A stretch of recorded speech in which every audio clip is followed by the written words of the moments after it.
Gracias por acompañarnos. En esta ocasión no sé por qué, pero no tenemos a alguien que corra protocolos y esas cosas que se dicen normalmente a la hora de iniciar una presentación en estos lugares. Entonces los voy a hacer yo. Voy a un poco abusar del lugar de despotismo que da el micrófono.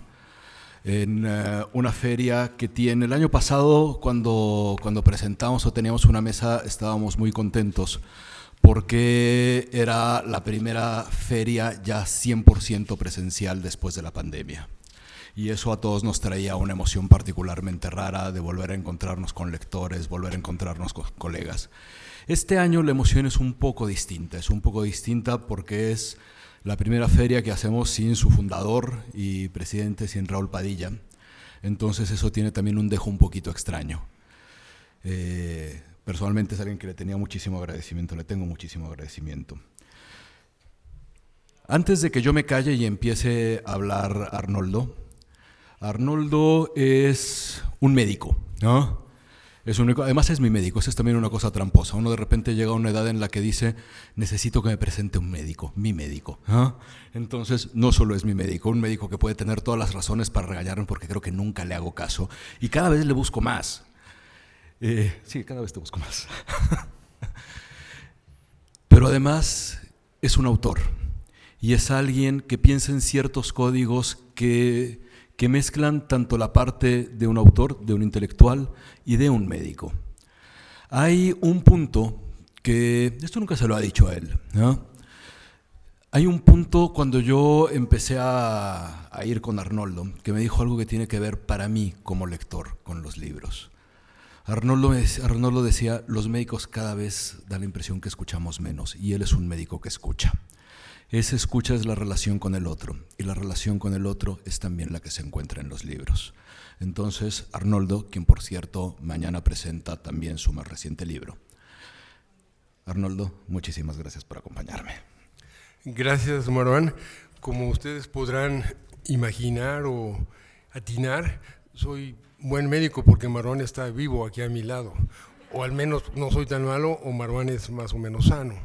Y yo le agradezco a Marwan que me haya escogido, esa es la palabra correcta, para presentar su libro, que es un libro muy importante para mí y muy importante para todos los que sean aquí padres, abuelos, por el contenido del libro, del cual hablaré prontamente. Mi idea después de leer el libro es hacer una pequeña introducción.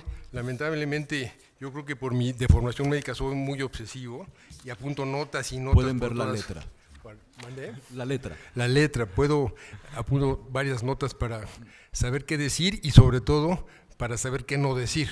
Entonces, desde ese punto de vista, traje una serie de anotaciones, traje la portada de algunos libros y considero, quizás esto sea el inicio de lo que voy a decir y también el corolario de que es un libro que debe de leerse con los jóvenes que están entrando a la vida, jóvenes de 13, 14, 15 años, porque nuestro mundo y nuestro México, desde mi punto de vista, sin politizar la plática, aunque es imposible no politizar un poco cualquier plática, el mundo está roto, está enfermo, como ustedes lo quieran definir actualmente.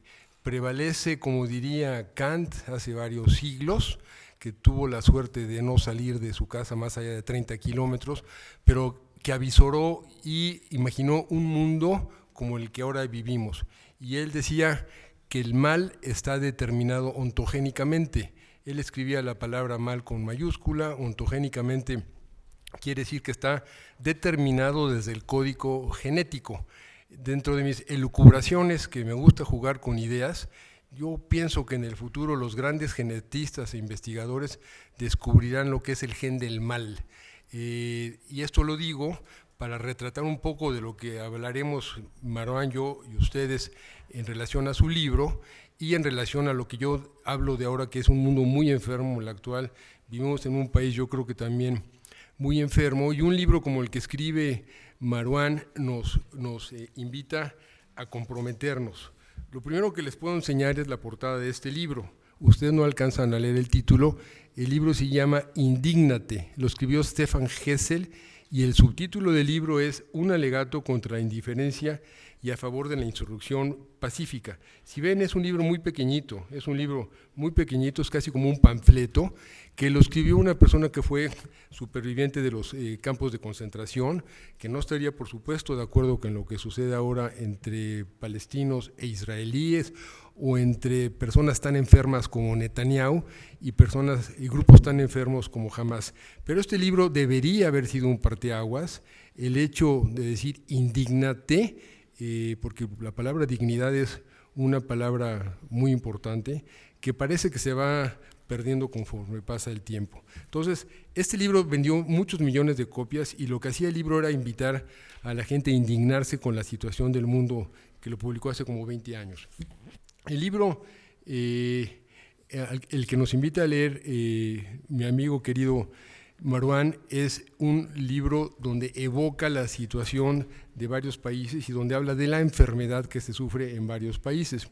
Dentro de lo que yo pensaba al hablar de este libro, me es inevitable recordar, muchas veces lo hago, a Sartre. Sartre publicó el prólogo de un libro muy importante que se llama Los condenados de la tierra. Quizás ustedes lo conozcan, es un libro que se escribió hace aproximadamente 50 años, lo escribió Frantz Fanon, que por cierto era médico, era psiquiatra, y paradójicamente murió a los 36, 37 años por un tumor cerebral. En esa época Argelia era un país ocupado por Francia y había grandes problemas sociales, económicos, etcétera. Y en el libro, el prólogo, Sartre dice que el mundo se divide en dos. En aquella época había 1.500 millones de habitantes, ahora somos 8.000 millones de habitantes, que es parte del problema que retrata muy bien Marwan en su libro. ¿Cabemos 8.000 millones de personas en la Tierra? Pues habrá que preguntárselo a las personas que tienen hambre o a las personas que viven con $2 o $3 al día, que son más o menos 1.000 millones de personas.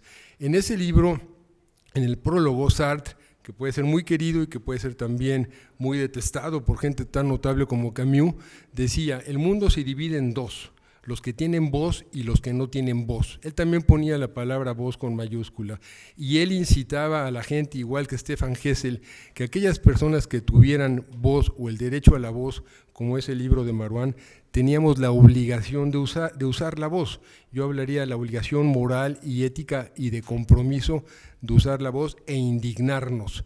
En este mundo, los que tenemos el privilegio de estar aquí sentados, porque es un gran privilegio ir a una feria de libro, no trabajar, no preocuparse por la supervivencia, no de mañana, sino de hoy, como sucede, caray, con 3.500 millones de habitantes en el mundo, pues yo siento que sí tenemos la obligación de indignarnos, de preocuparnos y de utilizar la voz, que es lo que hace muy bien Marwan en su libro. El libro tiene por título, un título que no sé si lo escogió Marwan, tú escogiste el título, Lo que hicimos mal los adultos. Es un gran título porque hay muchas cosas que hemos hecho, que hacemos mal los adultos. Ya comenté que para mí el mundo está enfermo. Yo creo que si ahora le pregunto a la gente quién está de acuerdo conmigo, yo creo que el 80-90% de los asistentes estarían de acuerdo conmigo. Y una de las premisas que utilizo yo para hablar de esta enfermedad del mundo es, por supuesto, el nivel de pobreza, el nivel de la gente que no tiene acceso al agua, los sin techo, los sin futuro, los sin casa, etcétera. Muchos epítetos que podemos nombrar y describir ahora y que llenarían varias horas quizás de plática. Pero aquí la pregunta central, y yo creo que Marwan conversará con ustedes sobre eso, es ¿de qué sirve el conocimiento si el conocimiento no se apellida justicia, no se apellida equidad, no se apellida libertad? El conocimiento es una gran empresa humana, todos tenemos el afán de conocer, de saber, de ir muy a fondo con todos los elementos que tenemos para construir un mundo mejor. Si dividimos al mundo, como lo decía Sartre, en los que tienen voz y en los que tienen voz, o como lo que yo digo, que me conozco bien las cifras de la gente que no tienen agua potable, de la gente que muere por hambre, en México cada día mueren 23 personas por hambre, del nivel de desnutrición, etcétera, pues no acabaríamos la plática. Entonces, el libro retrata un mapamundi en donde el conocimiento no se está aplicando en forma adecuada. Este librito que les mostré, que es un pequeño panfleto, nos invita a eso, a pensar en qué es lo que tenemos que decir para que el mundo no siga como está en la actualidad. En el prólogo, de Marouane, que no sé si él lo cita o yo usé la palabra, no sé si tú escribiste Un mundo infeliz en el prólogo la palabra. Seguramente, lo digo cotidianamente. Lo dice cotidianamente y yo lo subrayo, me gusta plagiar y me gusta plagiar a los amigos, pero como soy medio listo siempre modifico el plagio para que no me cachen. Pero bueno, ahí cuando habla Marouane de un mundo infeliz yo lo subrayo. Y el mundo infeliz se debe a la irresponsabilidad de los que tenemos la obligación de ser responsables. Yo no soy filósofo ni mucho menos, pero me gusta leer filosofía y es crucial pensar en lo que decían Levinas, este gran filósofo, o Bakhtin, que fue seguidor de él, o en los hermanos Dostoyevsky, lo que decía en el prólogo, el gran Dostoyevsky, donde hablaba, los hermanos Karamazov, perdón, donde Dostoyevsky decía, yo soy responsable de todo, pero yo soy más responsable de todos porque estoy viendo al de enfrente. A eso nos invita Levinas en sus libros. Levinas es, junto con Bakhtin, o antes de Bakhtin, el creador de la otredad, el creador de la alteridad. Levinas se la pasa subrayando que uno es responsable de la otra persona desde el momento en que le ve la cara. Al yo ver la cara de la otra persona ya soy responsable de él. ¿Por qué lo he visto? Porque puedo construir alguna radiografía, algún presente o algún pasado. Agradezco que me haya dicho lo que haya dicho anteriormente Marouane, de que yo escucho. Bueno, ahora, si también hacemos un repaso de la capacidad de escuchar del ser humano, creo que reprobaríamos. Esa calificación de reprobado pues se debe al ascenso de la tecnología. Yo en lo particular también tengo que describirme como tecnofóbico, no como tecnofílico. No sé qué tanto beneficio trae la tecnología y qué tanto perjuicio trae la tecnología.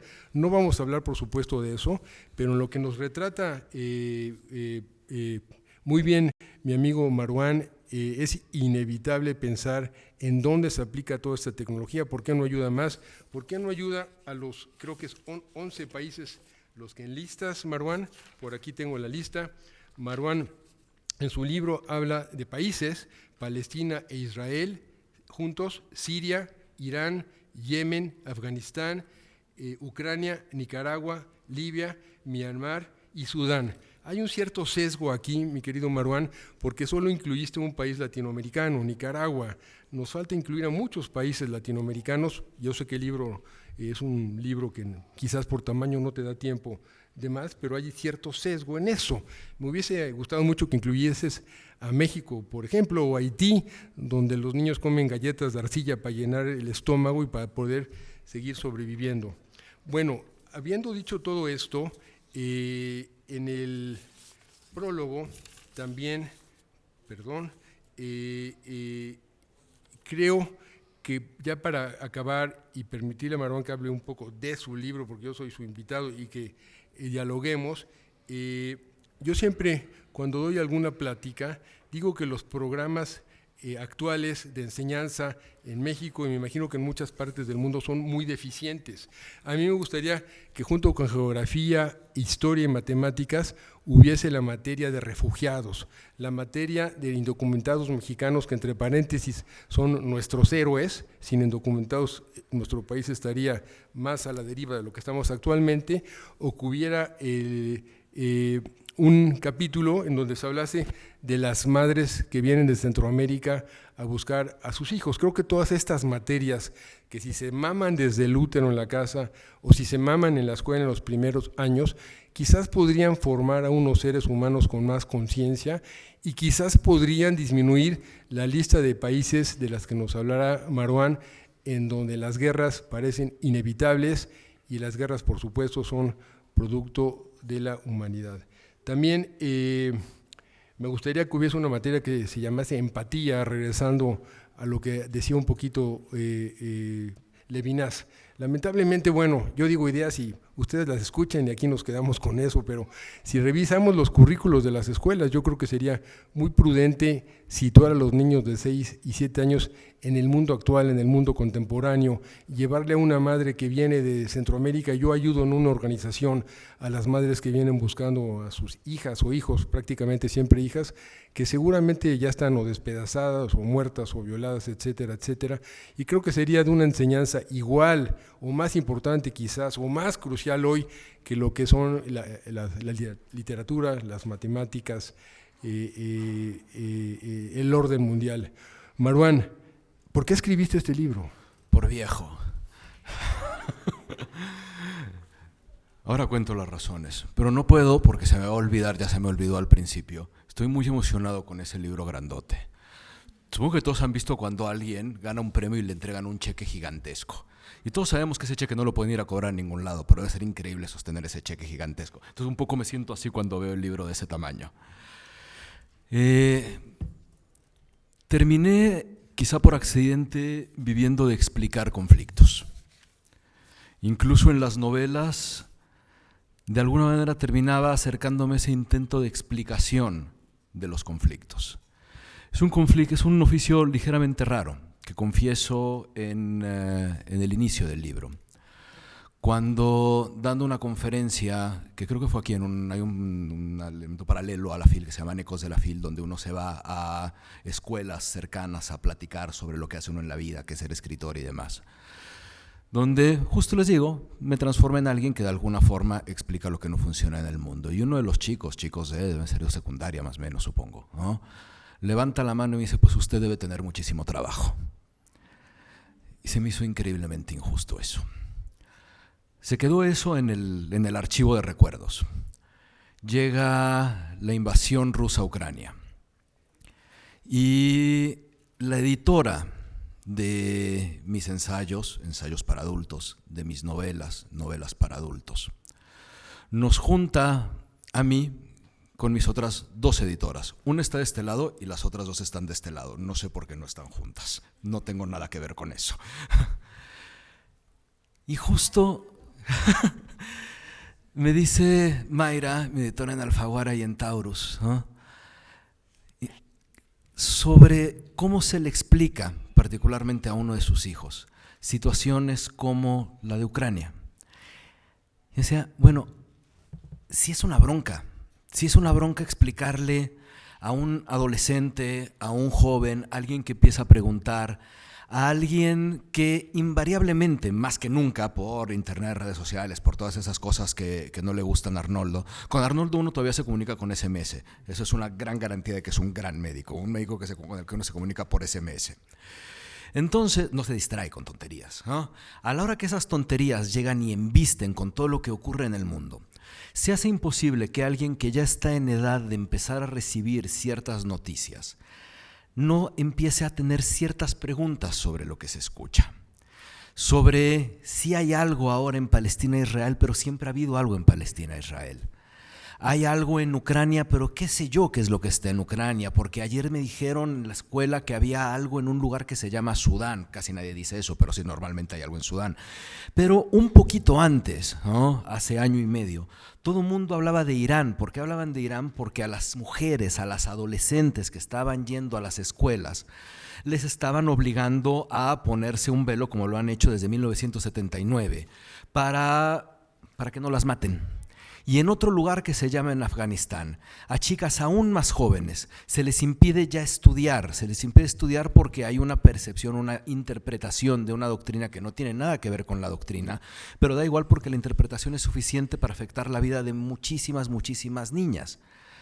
Entonces resulta que ese adolescente que está entrando a una edad donde le llegan un montón de estímulos, donde es imposible que no le lleguen y las preguntas le salgan de forma natural, no necesariamente encontraba los espacios para dar respuesta. Cuando uno escribe, normalmente escribe sobre lo que le preocupa. Suena como que el pésimo plan, ¿no? O sea, yo voy a vivir de lo que me preocupa. Y si a uno le preocupan muchas cosas, entonces podría tener quizá un poco más de materiales de escritura. Resulta que este es uno de los grandes temas que a mí, de forma natural, terminaron preocupándome. Y terminaron preocupándome los conflictos en el mundo, qué hacer con ellos, por mi propia historia de la infancia. En mi historia de la infancia, una infancia un poco rara, resulta que mis padres estaban extremadamente politizados, más allá de lo recomendable incluso, ¿no?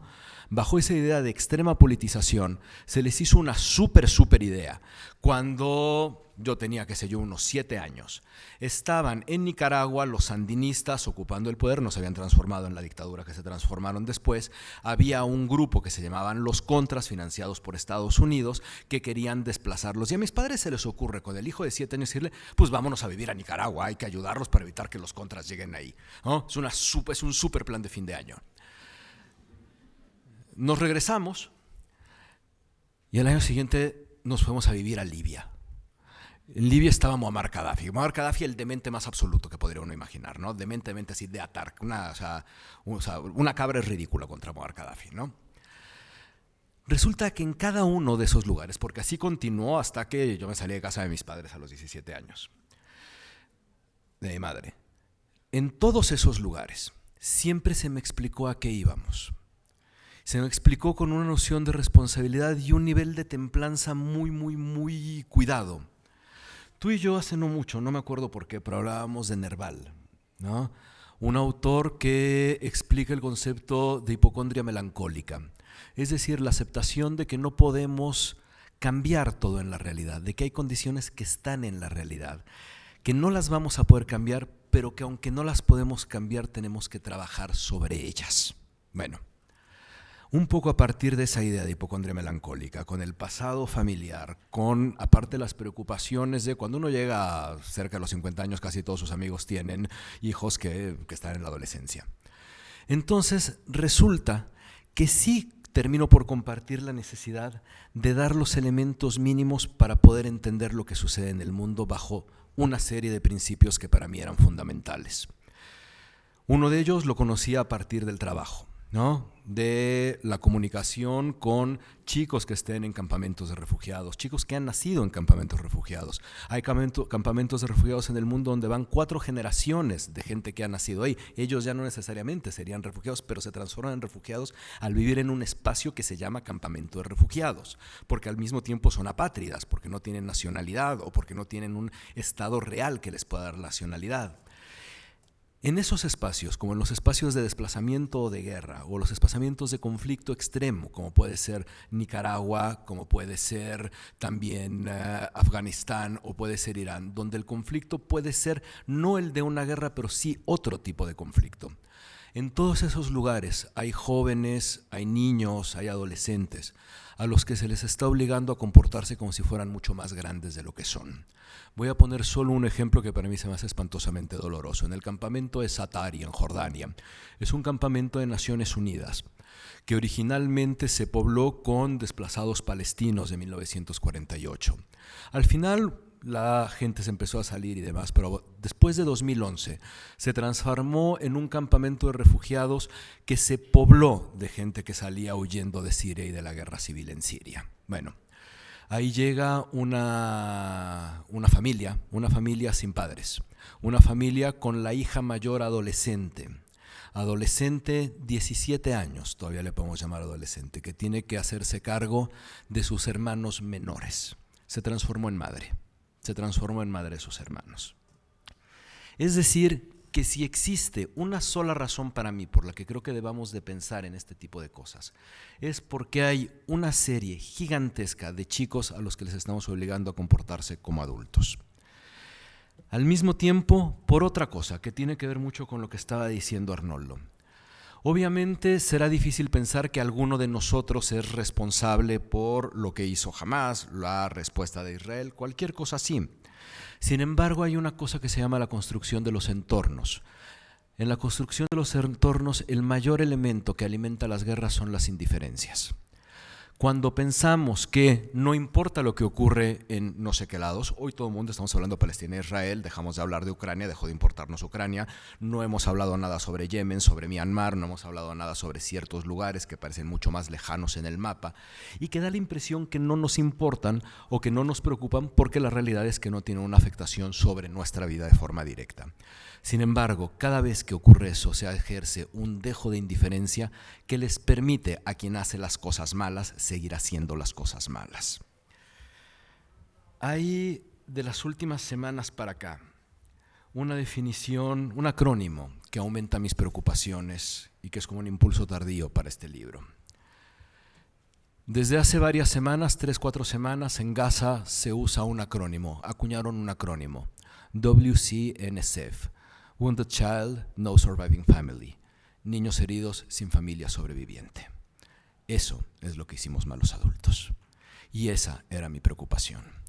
¿Cómo iba entonces a tratar de combatir esos espejos de indiferencia? ¿Cómo iba a tratar de explicar lo que es muy difícil de explicar? Primero, asumiendo un nivel de responsabilidad que nunca había tenido que asumir.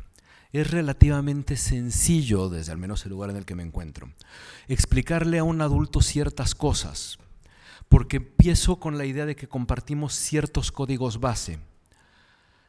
Me enfrento a una idea, quizá pensémoslo como un asunto de conciencia.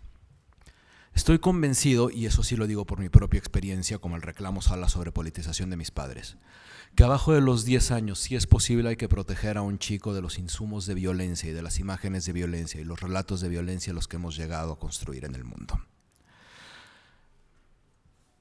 No veo, siempre y cuando sea posible, razón para que un niño menor de 10 años tenga que someterse a ciertas cosas que sí se someten otros, porque la realidad se las impone. Pero la vida es complicadísima y la vida tiene un dejo de crueldad natural. Cuando pasan esos primeros 10 años, cuando se entra a secundaria, resulta que empieza a aparecer una obligación casi ética de entender qué es lo que pasa en el mundo. ¿Por qué empieza esa obligación casi ética? Primero, para entenderlo. Lo primero es entender qué pasa en el mundo. Entender qué pasa en el mundo porque uno no puede ser su propia isla, nada más. Y si uno es su propia isla, sin quererlo, podrá prestarse a la indiferencia que alimenta lo que ocurren, cosas que no deberían de funcionar. Esa obligación ética tiene un punto de mucho más refuerzo, que justo de ahí proviene el título. Suena evidente. Todos los conflictos en el mundo están construidos por adultos. Hay una analogía a este tipo de reflexiones que es el cambio climático. Todos los elementos del cambio climático están construidos por los adultos. Todos los adultos que nos importa el cambio climático, en algún momento dijimos, es que las nuevas generaciones. Parece que están automáticos, es decir, cambio climático y nuevas generaciones. Solo que evitamos a la hora de decirlo, que hay un asunto de responsabilidad en el mundo que les hemos dejado y que tienen la obligación por su propia supervivencia de tratar de arreglar. Lo que hicimos mal los adultos es un intento de asumir, sí, me asumo como parte de una generación perdida en términos de conflictos. Es decir, ya nos equivocamos demasiado como se habían equivocado antes, pero estoy convencido que tenemos la obligación, si nos queda una sola obligación a esos que podemos tener voz, en dar los elementos para que la gente que no la tenga, que sean más jóvenes, se equivoquen un poco menos. En mi casa mi madre tenía una frase que se me clavó en la idea. Cuando se asumió a sí misma como maestra, se asumía como maestra mi madre y decía, si hay una sola obligación a cierta edad a la que uno puede asumir, es tratar de que los que estén más jóvenes que uno cometan menos errores que nosotros. Bueno, la idea de lo que hicimos los malos adultos es justamente esa. Es un intento con ese dejo de responsabilidad de explicar las cosas asumiendo nuestros errores y al mismo tiempo con un elemento medianamente tramposo. A estas alturas me doy cuenta que quizá el único elemento, el único instrumento que más o menos me permite desenvolverme es la literatura. La literatura es el primer instrumento que tenemos para entender al otro. El vehículo de la otredad primigenio sería la palabra hablada, después la literatura. Desde ahí lo que intento es, con las trampas que me permito a la literatura, construir pequeños ensayos en un lenguaje, y voy a decirlo aunque la palabra sea horrible, propio para alguien más joven que yo. Ya es muy fácil también, ¿no? Y al mismo tiempo jugar con el relato, jugar con ciertas ficciones o ficcionar ciertos relatos que a lo largo de los años he tenido que escuchar de chicos en Líbano, de chicos en Sudán, de chicos desplazados, de chicos en campamentos de refugiados en Medio Oriente y demás, para tratar de construir pequeños espacios, sí, de cierto tono de ficción, que se desenvuelven con la parte del ensayo para contar esa realidad desde el punto de vista de quienes la están sufriendo. Es decir, yo creo que alrededor de los que nos dedicamos a contar cosas de adultos, terminamos siempre hablando de lo que vive la realidad de los adultos hacia otros adultos que escuchan. Trato entonces, en lo que hicimos mal los adultos, a que sea la historia de una chica en Afganistán o en Irán, que se comunique con otras chicas, que encuentre sus lectores en otras chicas de sus mismas edades, de este lado del mundo donde pueden tener otra condición. Lo mismo con Nicaragua. Nicaragua sí tiene un sesgo. Nicaragua tiene un sesgo y que aparte lo confieso. ¿Por qué? Porque pasé mi infancia, parte de mi infancia ahí. Entonces lo conozco muy, muy bien. Y ahí la ficción parte de mi propia experiencia con un par de padres dementes que dijeron que era buena idea ir a hacer la revolución sandinista o apoyar a la revolución sandinista. Sí suena demente eso. Pero también tiene otro elemento, porque decías, ¿por qué no México? Porque creo... Y es obviamente subjetivo, la literatura y nuestro acercamiento siempre va a ser subjetivo, es solo una mirada. Dentro de mi propia subjetividad estoy cansadísimo de que solo pensemos en México. Estaba un poco preocupado al principio, gracias a todos por acompañarme, porque aquí al lado está Samuel García hablando del fosfo, y hubo un momento donde estaba casi seguro, híjole, va a estar más interesante lo de fosfo que lo mío. Bueno, la preocupación era auténtica, porque sí estoy convencido que puede ser que veamos demasiado todo dentro de nuestro propio ombligo. Y aunque me queda claro que hay excepciones, el ombligo tiende a ser una parte medianamente fea del cuerpo, que observamos y nos obsesionamos con ella. Entonces, si somos una sociedad que se la pasa viendo el ombligo, veo que muchos están viéndose el ombligo, perdonen si ofendí a alguien. Quería salirme justo de México. Y quería salirme de México porque creo que a partir de esos 10 conflictos que escojo, de forma sí arbitraria, creo que se pueden explicar muchos de los otros conflictos que no están ahí. Como por ejemplo con Sudán. Sudán para mí se me hace el colmo y una de las peores tragedias en construcción de conflictos que hay. Platicaba ahora con Peter Grossman, el representante de Naciones Unidas en México. Él insistía en que Yemen, yo le decía que Sudán. Y mi argumento para Sudán era justo porque en Sudán nos las hemos arreglado a la hora de dejar un conflicto extenderse por décadas, de ser 2 Sudanes a 1 Sudanes. Acostumbrarnos a la idea de que puede haber niños soldados, de que se pueden reclutar niños soldados. Los niños soldados en todas las partes del mundo históricamente se reclutan porque a ciertas edades no existen los escenarios de conciencia que permiten entender los límites del daño, ¿no? A los 12, 13 años, un niño no necesariamente va a pensar que está haciendo daño, son una herramienta fácil. Entonces Sudán, a partir de eso, se me hacía el punto más conflictivo, contando la historia del hermano de uno de esos chicos que fueron y se hicieron soldados. Este chico lo único que soñaba, el del cuento, en el relato sobre Sudán, lo único que sueña es manejar una camioneta blanca. Si alguien me conoce, todos mis vehículos siempre han sido blancos. Siempre han sido blancos. A los 17 años, cuando me fui a vivir a Siria por primera vez, las únicas otras personas con las que podía platicar en inglés, mi árabe era pésimo, bueno, no era nulo, ¿no? Eran gente de cascos azules de Naciones Unidas y sus vehículos eran blancos. Entonces, este chico en Sudán sueña con manejar un vehículo blanco, porque eso significaría que puede haber algo de paz. Hoy en el mundo hay alrededor de 110 conflictos armados. 110 conflictos armados cuya métrica puede cambiar hasta 57 dependiendo de cómo se contabilicen. México es efectivamente un país que vive un escenario de conflicto armado. El único país que no asume que México es un país que vive en conflicto armado interno es México, ¿no? Solo que existen espejos de eso que ocurre en Sudán. Hace poco, supongo que todos vimos la noticia de Lagos de Moreno. Bueno, es el mismo escenario, de cierta forma. Entonces, desde Sudán, creo que me podía acercar un poco a México. Muchísimas gracias, ya me voy a callar.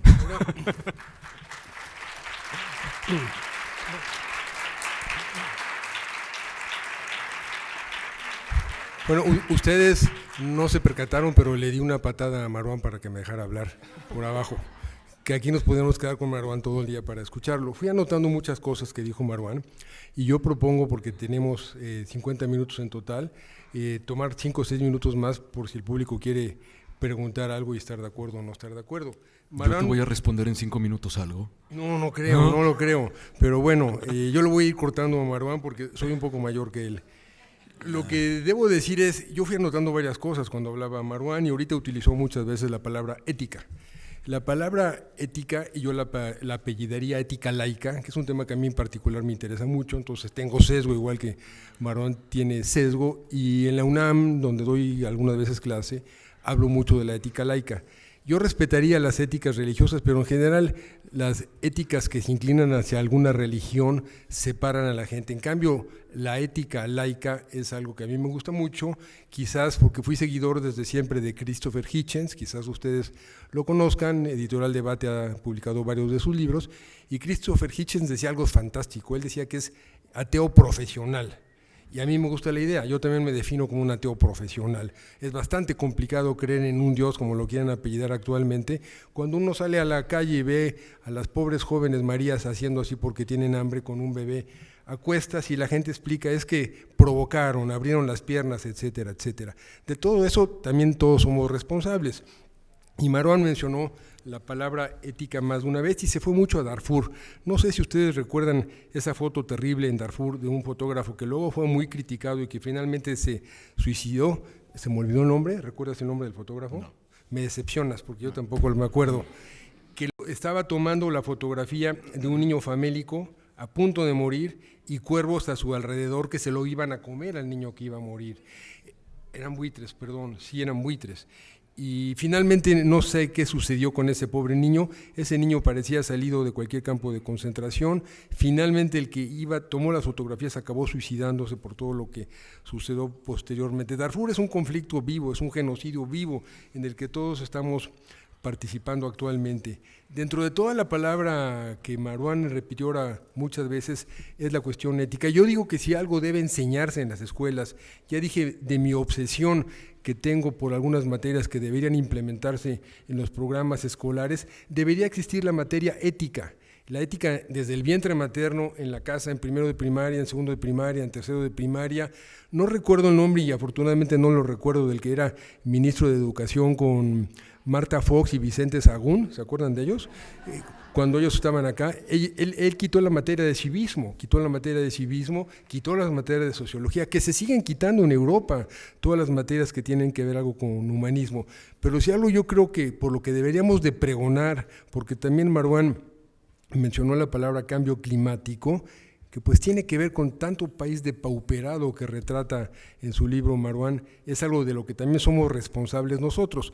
Todos los creacionistas, lo comprendo, entre ellos Trump, que probablemente se va a reelegir. Si no lo sabían y alguien, si es creyente, pues pónganse a rezar de que no se vaya a reelegir Trump, porque sería una tragedia que se reelija en Estados Unidos. Pero escuchando a Marwan y la palabra ética, todas las palabras que ahora nos rodean, apátridas, indocumentados, refugiados, desplazados, madres en busca de, las madres en busca de sus hijos en México que también las matan y las persiguen, son parte de nuestro nuevo vocabulario. Algunas de esas palabras ya aparecen en el diccionario. La palabra desaparecido ya no se escribe con itálicas, ya es parte del diccionario de la RAE, lo cual también es Real Academia Española, lo cual también es una tragedia.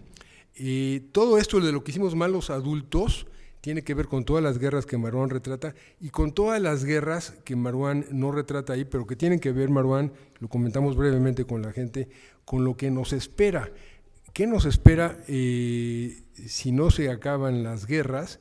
Que los que son víctimas de las guerras sigan empobreciéndose, sigan sin tener la posibilidad de pensar en mañana. Yo digo que la palabra supervivencia es un término que a veces queda muy lejos para la persona que tiene que comer hoy, que quién sabe qué suceda mañana, pero quizás dentro de todas las amenazas, Marwan, tu segundo libro sobre qué hicimos mal los adultos, tenga que ver con bioética y con el cambio climático, porque creo que nos va a acabar el cambio climático antes que las guerras, porque el cambio climático va a ser algo universal.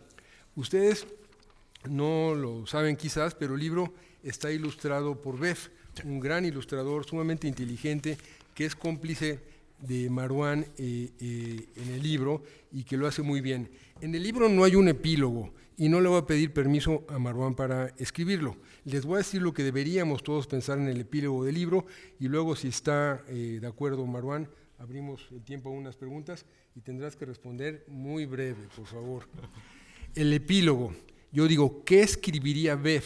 Bev fue el que ilustró ¿Y qué dibujaría Marwan? Yo modestamente voy a dibujar y voy a escribir lo que ellos harían. Son cuatro ideas. Primero, debemos de sepultar la idea de que vivimos en un mundo contra toda esperanza. Contra toda la esperanza es un libro de una autora rusa que hablaba al defender a su esposo, que fue asesinado posteriormente en la época de Stalin. La segunda cosa es una idea que a mí me gusta mucho citar del Talmud, este libro de filosofía judía, quien dice, quien salva una vida, salva a todo el mundo. La tercera idea que tenemos que decir y en la cual yo creo que estaremos de acuerdo, es que los modelos actuales, Marwan, que rigen al mundo han fracasado. Modelos políticos, modelos religiosos, modelos económicos, todo ha fracasado, pero no por ello debemos de sepultar la esperanza. Y por último, regreso a Kant y podría regresar también a Pasolini, que ustedes saben su historia, cómo murió Pasolini asesinado. Esa es la historia que más se cuenta, porque no estaba de acuerdo con varias cosas, y él era una persona que denunciaba brutalmente el poder y escribía poder con mayúscula, y Kant escribiría mal con mayúscula. Tenemos que hacer algo para que no triunfe el mal y para impedir que el poder mal usado sea el que nos rija a nosotros, que tenemos el derecho a la voz y la obligación de usarla, como dije anteriormente, y por supuesto de escuchar y leer a Marwan. Muchas gracias.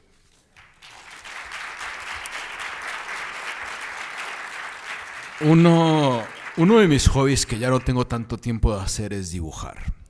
Eran las cosas que aparte creo que no me salían tan mal, pero soy terriblemente lento. Solo para responderle rápido a Arnoldo sobre cómo quedaría dibujado eso. Cuando yo era muy chico terminé en un programa de concursos. No tengo idea cómo terminé en un programa de concursos. Y lo que había que hacer era, se ponían 5 niños frente a unas papeletas y el tipo que corría el concurso decía, ahora dibujan un auto. Y todo el mundo tenía que dibujar rapidísimo un auto. El primero que terminaba hacía que el tipo dijera ya el siguiente concepto. Un pájaro, dibujaba el pájaro. Se aventó como, qué sé yo, un estacionamiento, un zoológico, un lo que sea. Y yo seguía dibujando los rines del auto. Nunca pasé de ahí. Ahora, el auto quedó increíble, ¿no? La razón de Bev tiene un componente que para mí era importantísimo. Hemos de alguna forma menospreciado o ya lo vemos incluso como algo negativo cuando hablamos de pedagogía. Pedagogía es aburrido. No, los medios hacemos pedagogía. Cuando estamos alguien hablando sobre lo que ocurre en un conflicto, sobre lo que ocurre en el país, hacemos pedagogía porque a partir de lo que decimos se va creando cierta forma se inculca de cierta forma la manera de ver una realidad, ¿no? Esa es la responsabilidad de la gente que estamos en medios que cada vez está más perdida. Para mí, dentro de los elementos que eran más importantes de un libro como este era la responsabilidad, de manera que todo tenía que tener un cierto elemento con intención. Bev, estoy convencido que lástima no nos pudo acompañar, vendrá hasta el siguiente fin de semana. Bev, estoy convencido que es el mejor novelista gráfico que tenemos en este país, el mejor, ¿no? Yo me di cuenta en un momento del libro, cuando empezábamos a platicarlo, que no podía ser solo un libro como este. La mayoría de los autores tendemos a empezar, no yo solos, y aparte detestamos a los correctores, no porque yo sé mejor escribir que todos los correctores, redactores y demás. Ahí en general tenemos una noción los humanos de ejercicio que nosotros somos super yos, ¿no? Primera cosa que hacemos mal los adultos, no darnos cuenta que a veces necesitamos ayuda. Yo necesitaba la ayuda de Bev.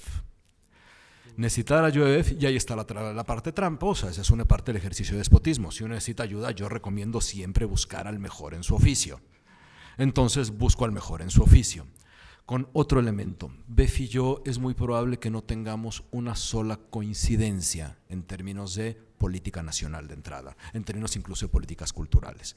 No tenemos una sola coincidencia. Desde hace mucho en esta cosa que le llamamos polarización, no solo en México sino en el resto del mundo, da la impresión que solo podemos platicar con la gente que piensa igual que nosotros. Para eso están los espejos. Y si hablan con los espejos, lo más probable es que siempre les den la razón. Para mí, lo importante era poder hablar con alguien, porque uno solo discute con quien no está de acuerdo con uno. No hay manera de hacerlo de otra forma. Pensando en una parte que sí es un elemento pedagógico. Si dos personas que piensan distinto se pueden poner de acuerdo en ciertos elementos básicos y si hay un elemento indiscutible es lo que estamos haciendo en el planeta, las nuevas generaciones, los niños, lo que hemos dicho y demás.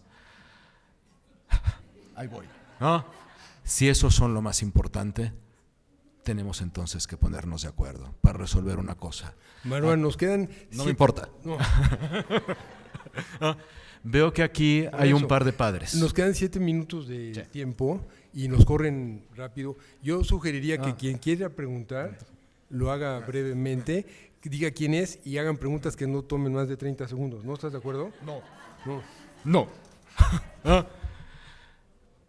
En algún momento ustedes con sus hijos les van a preguntar qué es una guerra, ¿no? Porque hay ciertos conflictos.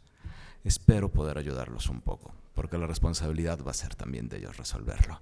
Ahora sí, muchas gracias por venir y si alguien tiene una pregunta, por favor levantamos la mano.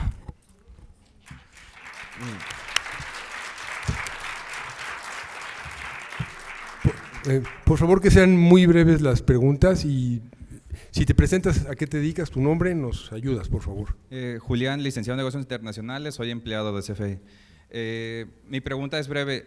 Dentro de la investigación que tú hiciste, ¿qué es lo que piensas que origina las guerras? Porque pues tiene un nacimiento, tiene una raíz para que culminen eso y son seres humanos y todas las ideologías y conceptos, todo alimenta para que se logre como este esquema de que hasta creas en un gobierno, en una bandera, que nos apeguemos a las ideologías. No sé, desde tu punto de vista, ¿qué es lo que alimenta tanto las raíces como para llegar a esa culminación máxima de la violencia? Prometo responder breve. Cada conflicto va a tener su razón distinta. En los 10 que agarro, trato de exponer las razones de cada uno de ellos. Hay ciertos puntos donde convergen las cosas. Hobbes escribió una cosa que era el estado de naturaleza. El estado de naturaleza es violento. Las guerras no van a dejar de desaparecer. El discurso de doctrina Miss Universo de quiero la paz mundial, dejémoslo para los carnavales y el corto largo. No va a desaparecer. Sí está dentro del estado de naturaleza. Hemos hecho algo a lo largo de cientos de años, si no ya miles de años, que lo podemos entender como civilización. Civilización no son los aparatitos, la tecnología. Civilización es encontrar la manera de convivir sin hacernos tanto daño. Ese es el punto de convergencia. Y el otro que normalmente se repite son los elementos de identidad. Todos necesitamos una identidad. No podemos negar la identidad. Pero la identidad se compone de muchos elementos. Yo soy de la identidad, yo puedo ser autor, yo puedo ser de origen árabe, pero también soy mexicano, pero también creo en tal cosa, también no creo en tal. En el momento en el que alguno de esos elementos de identidad deja de estar en equilibrio, es decir, yo soy más mexicano que todo lo demás, yo soy más autor que todo lo demás, esa identidad se exacerba. Y en general, cuando la identidad se exacerba, va a haber violencia porque se cae en el estado de naturaleza.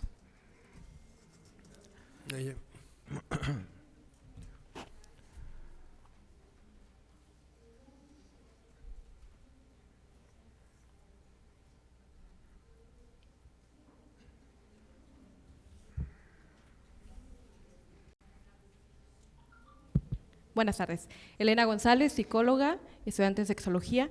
Y me gustaría saber si el libro abarca dentro de los conflictos aspectos relacionados con el sometimiento sexual y cómo se explica también en esta parte a adolescentes. A ver, quizá esos son uno de los elementos donde tuve que tener mucho más cuidado. Después de que uno escribe un libro ya no sabe qué va a pasar con él. Entonces tienes que pensar normalmente en todos los escenarios, incluyendo caer en esos lectores donde yo sí creo que si se puede tratar de cuidarlos unos cuantos meses o años más, hay que hacerlo. Solo que hay ciertos conflictos donde los elementos sexuales están implícitos de distintas formas, desde violencia sexual hasta sí lo que puede ocurrir o lo que ocurre en Irán o en Afganistán, que también tiene un componente donde la división de género provoca que haya un tipo de sometimiento. Trato de acercarme en los conflictos donde era absolutamente inevitable hacerlo, particularmente Sudán, como te dije, Irán y Afganistán, y ciertos elementos donde, por ejemplo, en Ucrania, ¿no?, ha habido ciertos abusos de la sexualidad o los elementos sexuales, ¿no?, como arma de guerra. Trato de ser, sí, reconozco, muy, muy cuidadoso, sin endulcorar, pero con la responsabilidad que creo que se necesita un autor joven. Donde me meto en grande de eso es en los libros de adultos, pero este es un libro para lectores jóvenes.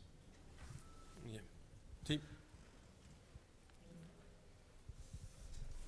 Hola, quiero ser breve, pero yo soy ingeniero ambiental y creo que como la compañera psicóloga, y como tú mismo, autor del libro, veo problemas ambientales, por ejemplo, y tristemente veo impotencia porque yo sé cómo resolverlos. Muchos de nosotros sabemos cómo resolverlos. Mi compañera psicóloga seguramente tiene maneras de atender esos problemas que se presentan en estas situaciones de conflicto. Yo leí de niño todas las revoluciones centroamericanas, no las viví como tú, pero las leí y creo que de alguna manera las viví. Y creo que esa impotencia existe en muchos de nosotros. No es porque yo no haya podido llegar a aplicar mi profesión en un nivel alto, sino que tristemente vemos que esos problemas están manejados políticamente y las soluciones van por lados que sabemos que van a acabar mal. Yo, frente a temas de conflicto, no tengo idea cómo resolverlos de esa manera. Creo que cada uno puede tener un escenario de mejor tranquilidad que otro. Si te pongo, por ejemplo, para Palestina e Israel, yo hace mucho tiempo abandoné la idea de paz, prefiero esferas de tranquilidad, llamarle así, donde la vida se pueda más o menos desarrollar. ¿Qué es lo que sí creo que podemos hacer como individuos? Es un asunto de formación. ¿Tienes hijos? ¿No? Bueno, puedes tener como yo tampoco tengo hijos, cercanos de edades muy jóvenes, ¿no? ¿Qué podemos hacer? Tratar de comunicarles las cosas justo para ese intento de formación donde sepan y hacerlo de manera lo más responsable del mundo. Bueno, pues ahora nos han metido en un problema porque nos dieron un recado muy amable que está dedicado al estimado moderador, pero ahorita no hay moderador, no sé qué podemos hacer. Y dice que tenemos que concluir. Así que muchísimas gracias por haber venido, nos tenemos que ir.